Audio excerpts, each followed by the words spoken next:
Hey students, Mr. Passeri here.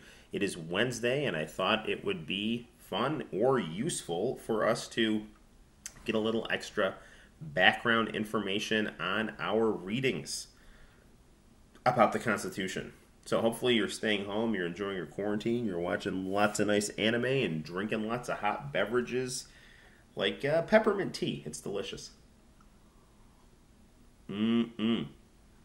Okay, well, this week's reading actually talks about the concept of federalism. It talks about the Constitution a little more, and it talks about some of the big ideas that serve as a foundation for the legal and political structure of the United States. This is actually extremely important because a lot of the debates over the quarantine right now are having to do with the idea of federalism, right? The president and the federal government might want one thing as opposed to a governor in a state government wanting another thing.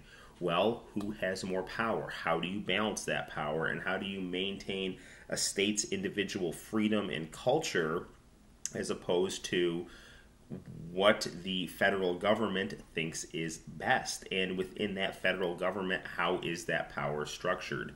These are all things that we're going to talk about the origins of in this week's reading. So let's start out. Your book starts out talking about traditions, and your reading once again is on pages 204 to 210 in your scanned textbook pages that I uploaded to Google Classroom under classwork categorized as materials. So these ideas that serve as a foundation for the Constitution come from various places. Now, earlier in the school year, we talked about the Haudenosaunee Iroquois Confederation. Your textbook doesn't really talk about them, but I do think it is important to stress how geographically close the Haudenosaunee Indians were to the founding fathers. Okay, they're in upstate New York. New York, Pennsylvania. I mean, this is right in the wheelhouse, right in some of the big center of a lot of the political thought among the political leaders in the United States and previously known as the colonies. So remember, the Iroquois, they had their own kind of federalist system, right? They had the Haudenosaunee Confederacy, the Iroquois Confederacy, right? So you had your 5 nations that all agreed on certain big picture rules. But when it came to day-to-day life within the tribes had their own specific authority when it came to day-to-day life and culture. That system is essentially what the United States has. Now, in terms of your textbook, it focuses a lot on ancient Greece, European history in the 1200s, and the Enlightenment, right? So we're talking about philosophies in the 17 and 1800s that are going to be very important. So in terms of the Greek philosophies and also the Roman philosophies, we talked a little bit about this in previous videos.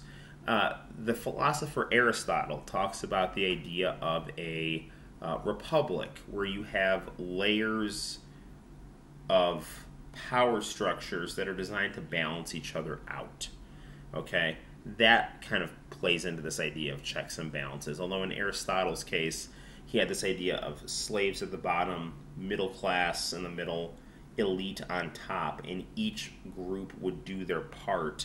The slaves would do the dirty work, the middle class would keep the slaves from going crazy, and the elite from being tyrants, and then the elite would maintain the power and authority and oversee the structure.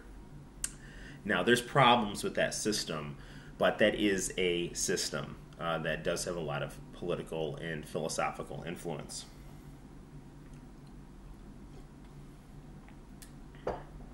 Also within Greek history, you have the idea of democracy in Athens, where people that are the capable people, quote unquote, the ideally educated male citizen, property owning, would be able to have a say in how the politics would work and how the society would work. Rome, which takes a lot of their cues from ancient Greece, had a republican system before it became an empire, right? You elect people to represent your interests rather than just direct vote on everything. The Magna Carta, let's talk about England in the 1200s here. You have basically the King of England being forced, if he wants to hang on to his power, to agree that he does not have absolute power. He has to share that power with the parliament, the law-making body of the elite citizen. Okay?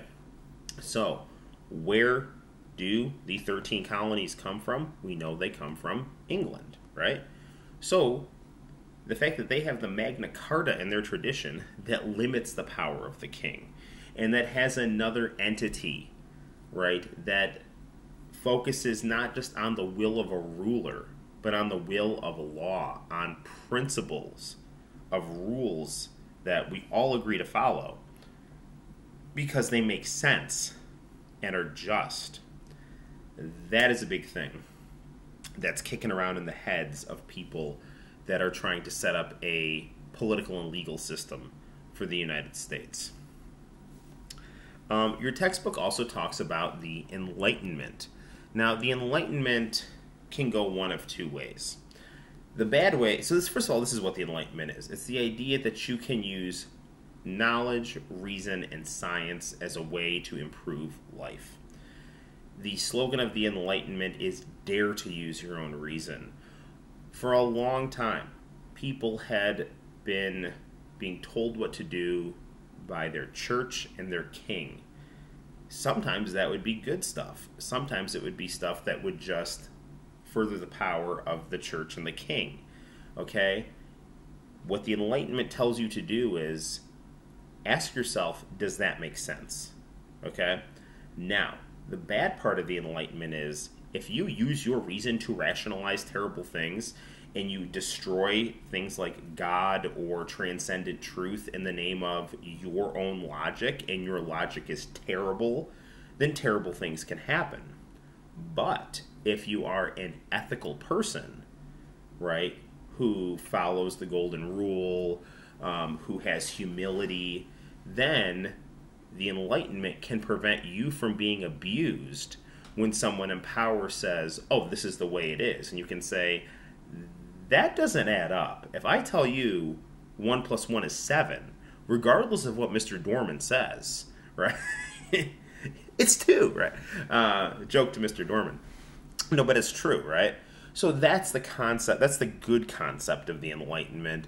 And you have good Enlightenment ideas that come from people like John Locke, who emphasize the importance of natural rights that we talked about, right? The idea that you as a human being are guaranteed dignity, okay? Dignity, happiness, right? You're not a dog, okay? At least not that I know. If you are a dog, I will still teach you, but, that's the idea. Okay, you as a human being are guaranteed your dignity, okay? Your life, your liberty, your happiness, your stuff should not just be stolen, okay? Those are rights. The other thing that Locke thought was important was this idea of a social contract.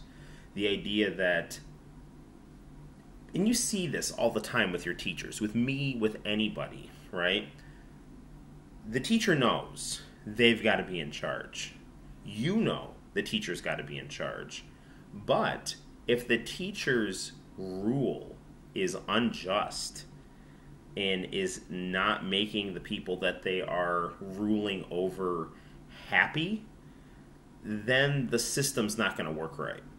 So there has to be kind of a balance of the teacher or the king's authority with, how am I treating the people underneath me in a way where I'm giving legitimate attention to their concerns so that they feel like this person in authority has credibility and they can be obeyed. Now, that's not saying that the person in power does whatever the person underneath them tells them to do, because there's times when the person in power has to basically exercise that power for the greater good. Okay? So the social contract is exactly that, two sides coming to terms, not one side having a lot of power over the other. Okay? There's a power and there's a submission, but there's also consideration. That's the idea of the social contract. Baron de Montesquieu is another person that your textbook talks about, and his big idea, again, is this idea of the separation of powers, of checks and balances in power. Okay? If you have different power structures balancing each other out, it will prevent one power structure from getting too powerful, too dominant, too willful, too corrupt. So, all of these ideas are going to basically be combined as ingredients for the Constitution, for this concept of a democratic republic in the United States. Now, in terms of this whole idea of separation of power, at the very foundation of it, there's this idea called federalism as it relates to the early United States. And once again, there's a sharing of power between the individual states and a federal national government that kind of acts as an umbrella over those states. And we keep in mind the revolution that was fought against the British is fresh in people's memory. So, how do you maintain the freedoms that you won with the stability needed to have a functioning country? That's basically what federalism is. And that, again, is running right up to the very debates being had to this very day, right? The president wants one thing and a governor wants another. How are you going to settle this? Because they both have their own set of authority. Okay, so let's talk a little bit about checks and balances in terms of the three branches of government. You're going to have a legislative branch that makes laws, that declares war, okay, that represents the people in the different states, okay? That's what we call Congress and the Senate. You're going to have an executive branch that's going to oversee and enforce laws and basically be the head of the military. That is the president. The president is going to get elected through what's known as the Electoral College. That serves the purpose of, keep in mind, at this time in the 1780s, elitism is, you don't even have to pretend that you're not an elitist, right? You want to have a filter between the common man and power. So basically what the Electoral College does is you elect people to vote for the president. There's a second function to the Electoral College.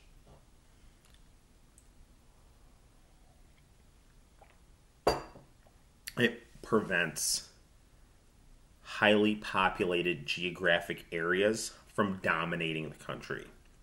Okay, again, we saw the New Jersey plan versus the Virginia plan, right?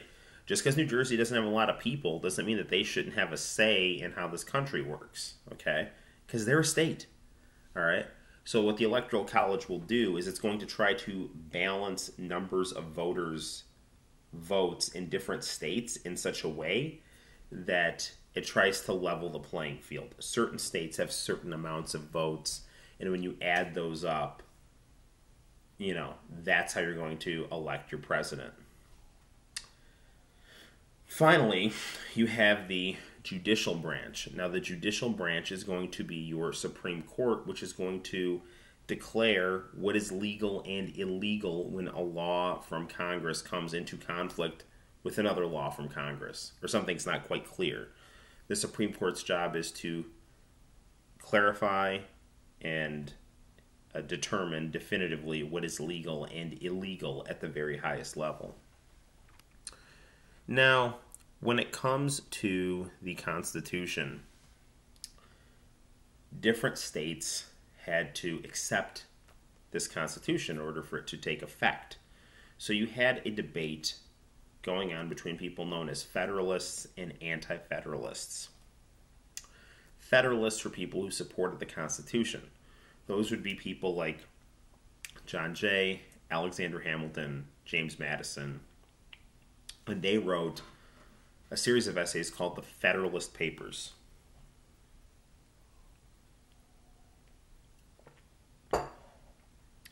Now, if I say Donald Trump or Andrew Cuomo, depending on your political persuasion, said something, if you have a very negative opinion toward that person, you're automatically going to be probably pushing against what I'm saying if I'm saying it came from a politician you don't like.